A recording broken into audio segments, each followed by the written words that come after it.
오늘 저는 우리가 파수해야 할 신앙의 두 기둥이라는 제목으로 말씀을 드리고자 합니다. 지난주는 주일 성수에 대하여, 오늘은 11조에 대하여 말씀을 드리려고 합니다.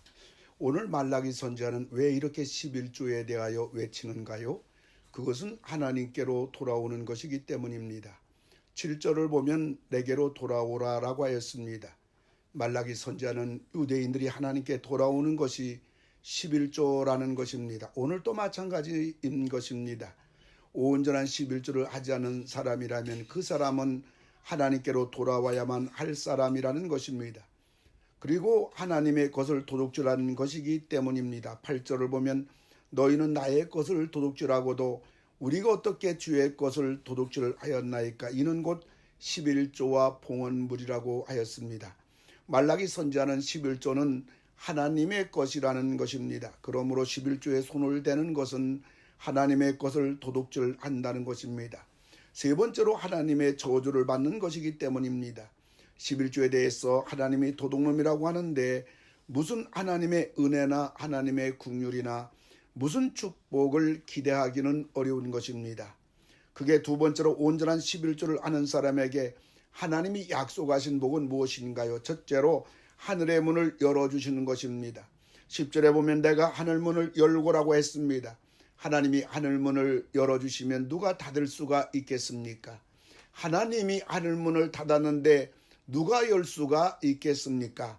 그런데 온전한 11조를 드린 사람에게 하나님은 하늘의 문을 열어주시겠다는 것입니다. 그리고 두 번째로 복을 쌓을 곳이 없도록 부어주시는 것입니다.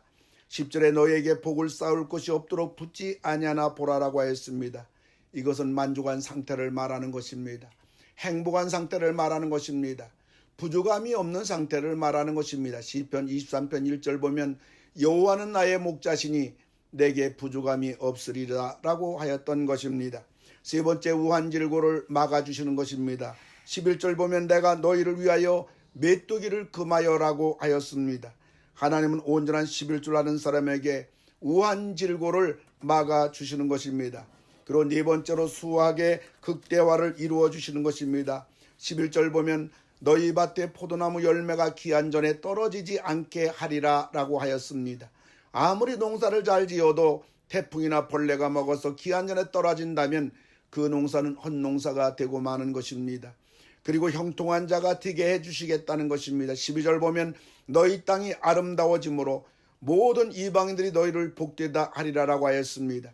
안 믿는 사람들이, 우리 주변의 사람들이 우리들을 보고 하나님이 함께하는 사람이라고, 하나님께 복을 받는 사람이라고, 하나님이 지켜주는 사람이라는 말을 듣게 된단 말입니다.